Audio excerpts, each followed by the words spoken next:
Hello friends, life in Bhiwandi में आप सभी का स्वागत है। इस वक्त हम मौजूद है पूर्णा के कॉपर इलाके में। मैं आपको बता दूं, यहां पर भिवंडी के खासदार सुरेश म्हात्रे उर्फ बाल्या मामा जो है आंदोलन पर बैठ चुके हैं ज़मीन पर। मेरे राइट साइड में आप देख सकते हैं किस तरह से बाल्या मामा और उनकी पूरी टीम जो है यहां पर एक धरना आंदोलन पर बैठ चुकी है। और इनका कहना ये है कि जो सामने आप उस तरफ देखेंगे, यहाँ पर एक प्रोजेक्ट है बिल्डर्स दोस्ती बिल्डर्स और का उनका एक प्रोजेक्ट है जहाँ पर विशाल इमारत बनाई जा रही है।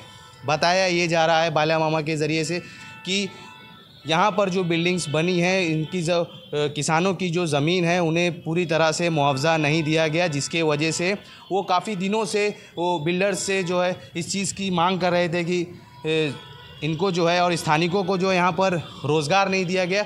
इस तरह के आरोप लगाकर बाल्या मामा जो है आज यहाँ पर आए। इनकी तकरीबन 2 घंटे से इनकी बहस जो है दोस्ती बिल्डर्स के मैनेजर से हुई और उसके अलावा यहाँ के पुलिस से हुई, जिसके बाद बाल्या मामा ने जब उनकी मांग नहीं सुनी गई तो बाल्या मामा यहाँ पर आंदोलन पर बैठ चुके हैं। देखिए किस तरह से उनके साथ यहाँ के गाँव वाले, कॉपर के गाँव वाले और उनके समर्थक जो है सब यहाँ पर इस धरने आंदोलन पर बैठ चुके हैं।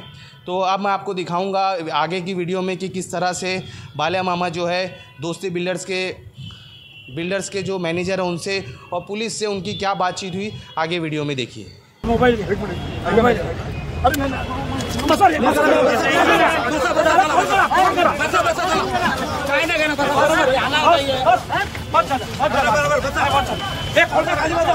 सगळ्यांना बोलू आज तुम्ही खासदाराची इज्जत करता, तुम्ही खासदाराची इज्जत करता, तुम्ही खासदाराची इज्जत करता। मी तुमच्या कधीपासून मान सन्मान करतो, मी सगळ्यांचा मान सन्मान करतो। हे सगळ्यांना फोन करून बोलू रे। अरे दोस्ती बिल्डरचं करायचं काय? काही घोषणा बिषणा नाही करायचा, सोडा विषय।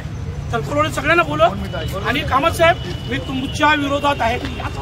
आता तुम्ही माझा जो अपमान केलाय ना, तुमच्यावर तुम्ही इथून जा, मला काही आवश्यकता नाही, तुम्ही जा। आणि हे पण सांगतो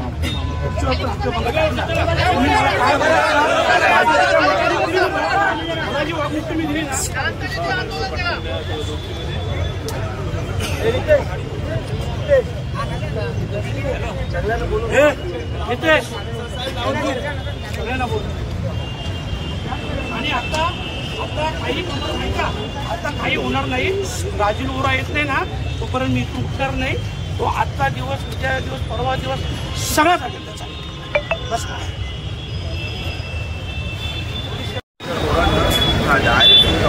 एक सही देवाची नाही।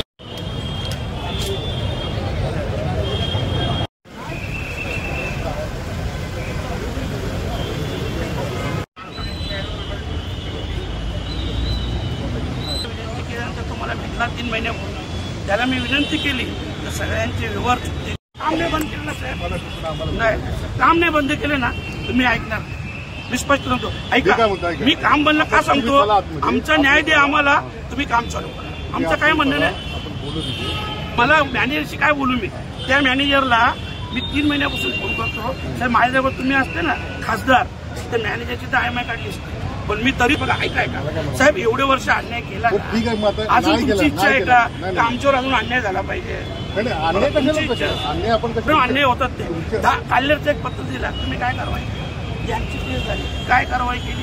साधं तुम्ही त्याला पोलिसांना बोलवत नाही, बोलवत बघितलं, इलेक्शनला पण नाही, आता पण नाही। मी स्पष्ट सांगितलं, शेतकऱ्यांचे पैसे दे आणि त्यांचं त्यांना काम दे। आता हे काम नाही ना, ती त्यांची कमिटी आहे ना, गुंडांची कमिटी आहे सगळी। नाही, शेतकरी नाही साहेब याच्यात, ऐका, शेतकरी नाही। इथं काम जो करतो ना, इथली बिलं काढा। खासदारचं बबलू पाटील याच्या नावावर बिले जातात। सुजित तात्या जो मोक्कामध्ये पण अटक होता, हजारो गुन्हे आहेत, एक काही 10, 12, 15 गुन्हे आहेत, त्याच्या नावाने बिलं निघतात। दाखवा ना मला आमच्या नावावर काय बिलं निघतात, आमचं काय कामगार आहेत त्या नावाने काय? हे कामगार आहेत ना, बबलू देवेश पाटील कामगार आहे, सुजित तात्या कामगार आहे। असं ते तर सांगतो, मटेरियलचं काम हो, हे स्थानिक लोकांना करून देत नाही, सगळं यांनी दादागिरीने। मी बुधवारपर्यंत थांबेन, पण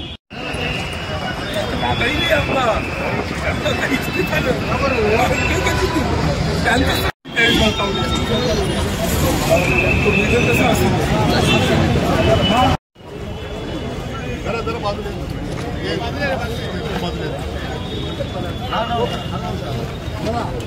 नमस्कार. 3 महिन्यापूर्वी तुम्ही माझ्या घरी आले, बरोबर आहे. तुम्ही एकदा तरी मला उत्तर दिलं? तुम्हाला डायरेक्ट उत्तर काय उत्तर? मी तर फोन केले, मला उत्तरच नाही दिलं. तुमच्या सेटनी पण उत्तर नाही दिलं. 3 महिने एक खासदाराला तुम्ही फाट्यावर मारून साधं उत्तर देत नाही. ऐका, मी 3 महिने विनंती काय विनंती करतो? तर शेतकऱ्यांची मीटिंग लावा. साहेब, हेच विनंती आहे. जर चुकीचा शब्द असेल तर स्पष्ट सांगा. शेतकऱ्यांची मीटिंग लावा, मुलाची विभाग त्यांची पूर्ण करा आणि 50% काम तुमच्या गुंडाला, तुमच्या भाई लोकांना द्या आणि 50% काम शेतकऱ्याला. बरोबर आहे. आमचं काय चुकलंय? मग आता एक बघा, 15 वर्ष मी जबरदस्त जमिनी बरकावल्या, तेव्हा तुमचा गॉडफादर होता. लोकांनी त्याला त्याची जागा पण